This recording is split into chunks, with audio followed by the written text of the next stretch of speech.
Good morning, everyone. It's Sunday, March 29th, I believe. And I'm coming to you from Grace Chapel. We have a Sunday service group gathered here. And I said I would do a grace talk. And what a grace talk is pretty much a sermon about a topic. And today's topic is There is no death. So we've just read a scripture of the Sadducees and Pharisees not believing Jesus when he said he's the Son of God. And Jesus said, I think it not blaspheming to say that my Father and I are one. So this oneness and the image that I showed this morning, God appears and God is light, this oneness of being in the light of God, of coming from the light of God, can help us to consider the idea of death. Jesus came to the earth to teach us how to be like him, how to forgive, how to love, how to take on the light of Christ, to take on the energy of God, and to know that we are part of the fullness of God. And because we're conscious beings and we can know that, we can also know that whatever Jesus did, as he said, this and more you shall do.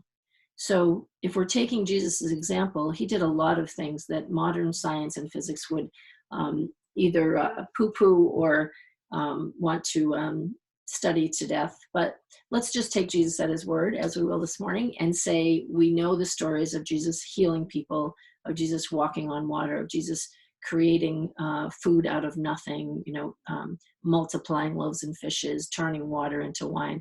We know all these miraculous stories about what Jesus did. And we also know the story that Jesus died and then resurrected. So he was victorious over death. And this time of Lent, especially, we're considering, what does all that mean? That Jesus came, he was baptized, so he had this initiation into the life of Christ, into the life of God. And then he went about his life on the earth with his mission, guided by God, and teaching and giving and healing and showing a new way.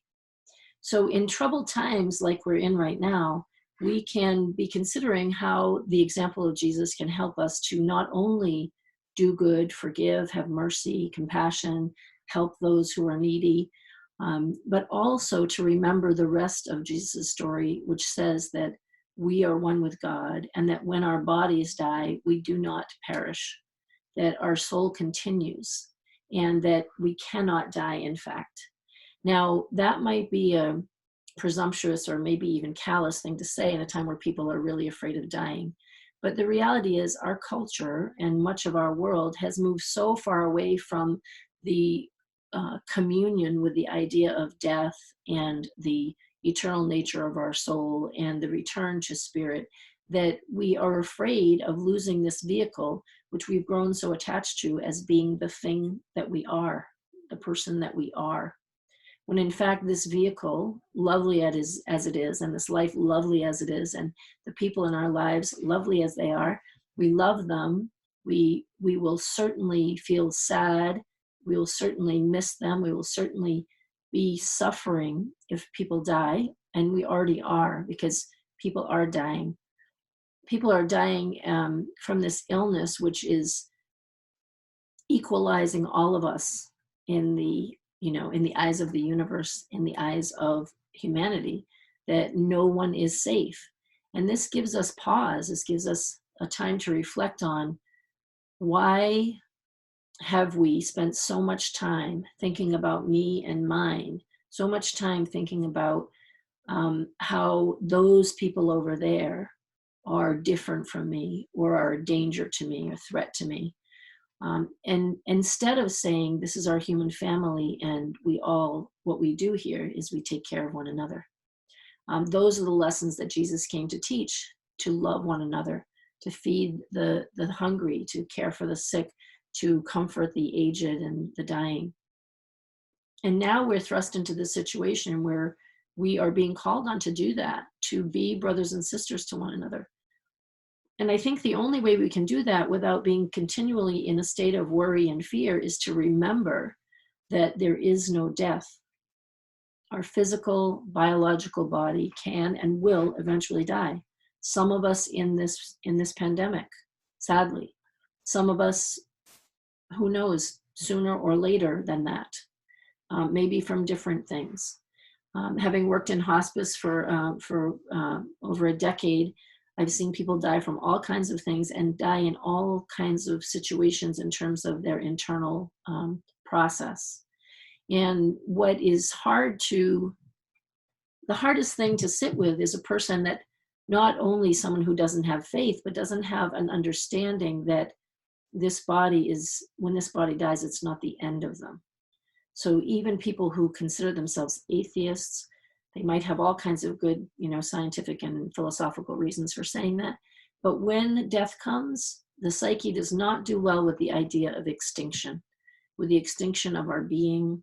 That would have to be the conclusion of someone who didn't believe there was another world, or a continuation of the soul, or some intelligent design or being that we might call God, that will receive us and hold us and carry us in that time. So in the Buddhist tradition, they recommend that you practice dying. And I recommend that as well, that you practice for yourself. This does not mean that you try to die. It just means that you imagine, what would it be like if I got sick?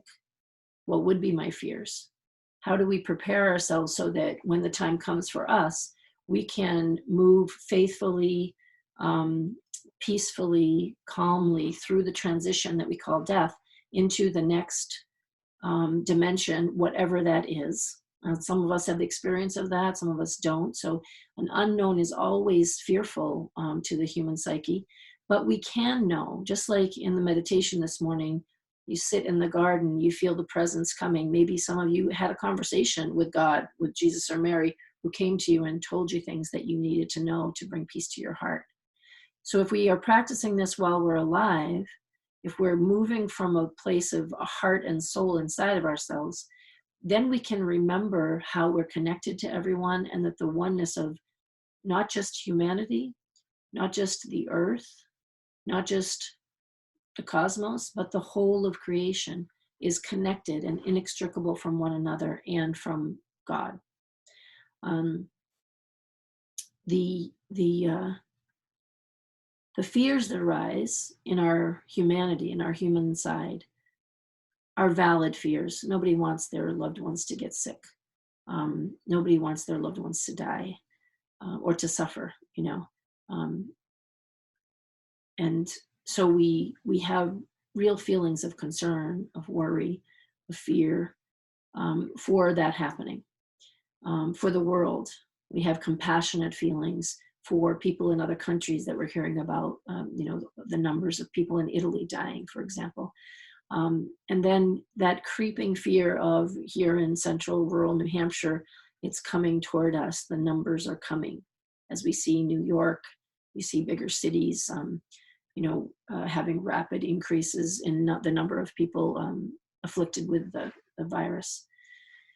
So in the midst of that, in order to remain calm and not become despairing or depressed, anxious, or overwhelmed with the idea of that, if we remember that there is a greater consciousness at play here, not to say that God is punishing us with this virus. I don't mean that at all. I mean that the virus is here. It is the result of the biology of the planet, of our way of living, of our consciousness that is requiring something very serious in order to stop us in our tracks, get us to sit still, get us to realign ourselves with some higher truth than the busyness and the frenzy and the consumerism and the self-centeredness that we've had in the world. And I think it's doing a good job of that. And what I see is people being restored to their goodness, their kindness, their mercy, offering up what they have as gifts in their life to other people. And I want to encourage people to look in their hearts and maybe talk to God in that garden again and say, God, what is it that I can do? What is it that I'm here to do?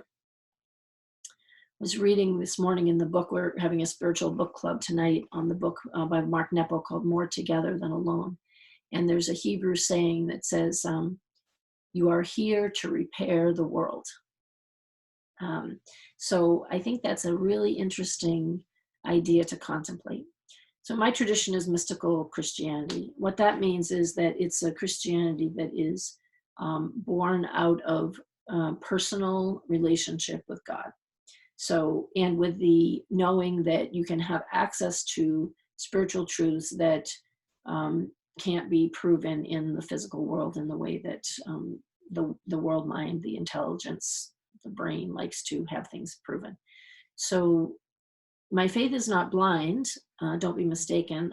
My faith has been tested for many, many years, and what I found is that every time I reached toward God, God was available to me to show me the next thing to do, to show me the next thing I needed to know, to reveal the next level of truth, the next level of support, the next level of intelligence of how the universe works.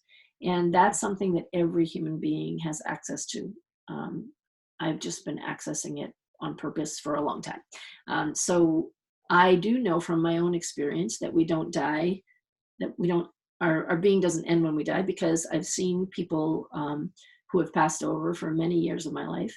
I've seen people who have died and stayed close to the earth and not transitioned back into the source, back into God. And they are generally fairly much as disturbed there as they are here. And then I've seen people who do go over and, as I like to say, go to see God and come back with a wisdom that is otherworldly, with a peace that is otherworldly. And I know from that experience that that also can be our experience. We can move our being into those dimensions without losing our body first, like when you sit in the garden with God and ask for wisdom, ask for peace, ask for help. And you can have those experiences, and that's what a mystic does. A mystic meditates and prays for the presence of God to inform, enlighten, and inspire in a way that allows us to live with this greater knowledge that there really is no death. And if we don't have a fear of death, then we can live courageously, we can live generously, we can live giving everything without a thought for ourselves, because we know that the universe is supplying everything that we need. And then we give what we have, the gifts that we've come to bring, the repair that we've come to do in the world.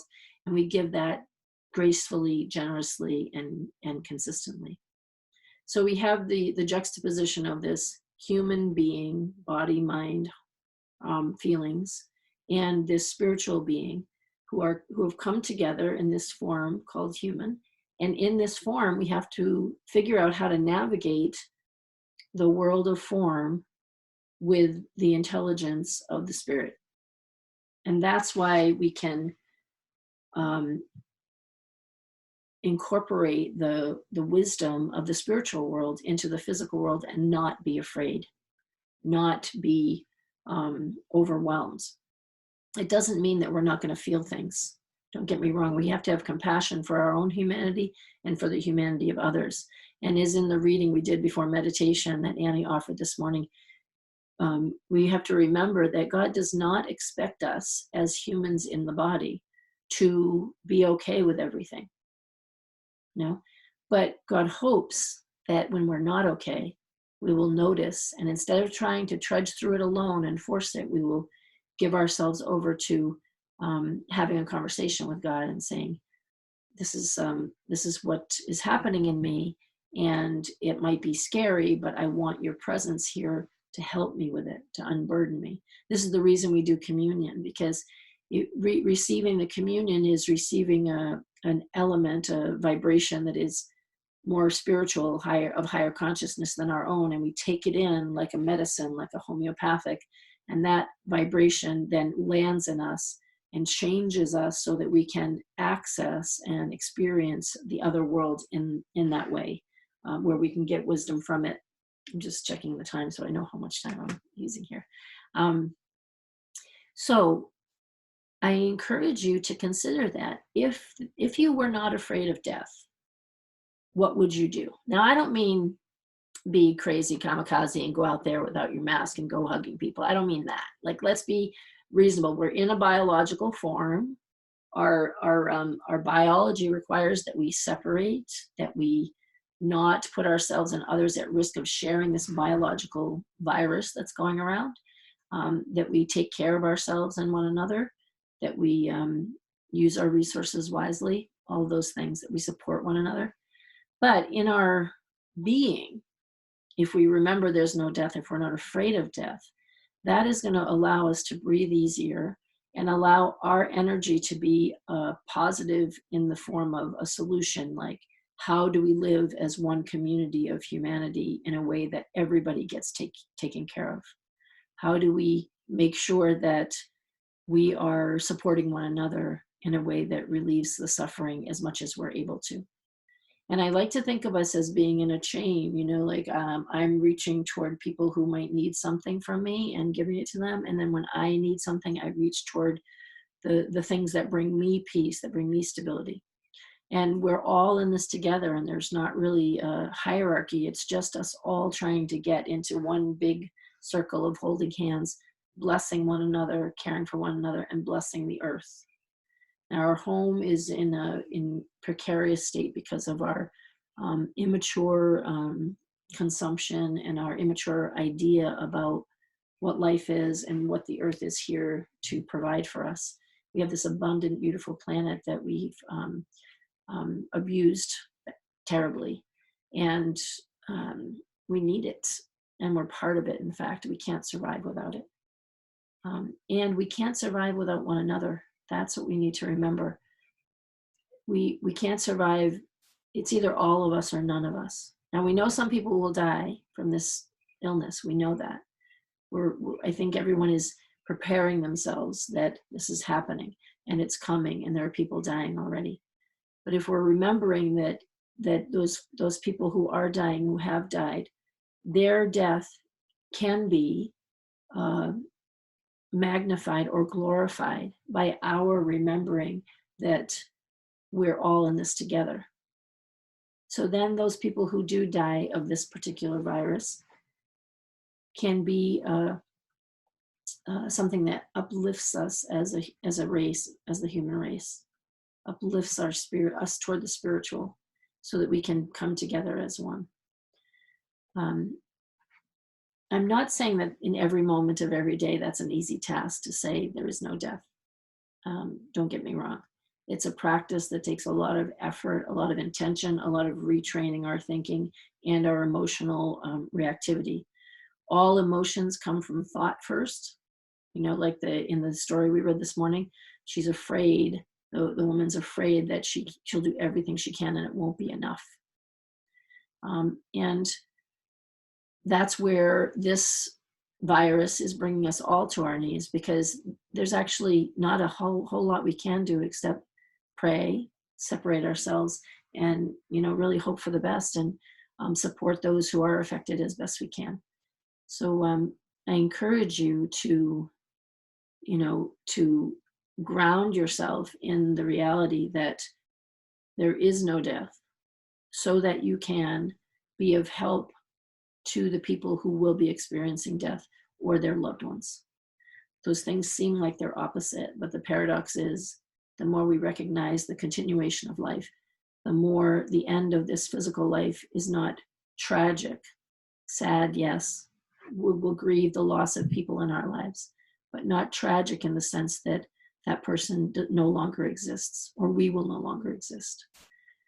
So I pray that you'll sit with that and go back to the garden and talk to God about, like, how do I get this human brain to incorporate the idea or the knowing that there is no death? How do I get my heart to accept that I will suffer from the loss of life at the same time that those beings continue, even though they don't continue here? And this is the basis for all death, right? For all grief. When we lose someone, we say we lose them. When someone dies in the physical form from whatever they die from, our hearts break because we love them and we long to have them close to us. That's our human nature. But we don't have to feel like that's a tragedy, that it never should have happened, that it's not fair, that, why does it happen to me? Because it's a universal experience. Death is a universal experience. And there's nothing fair or unfair about it. It just is. We're born, we grow, we die. It just is.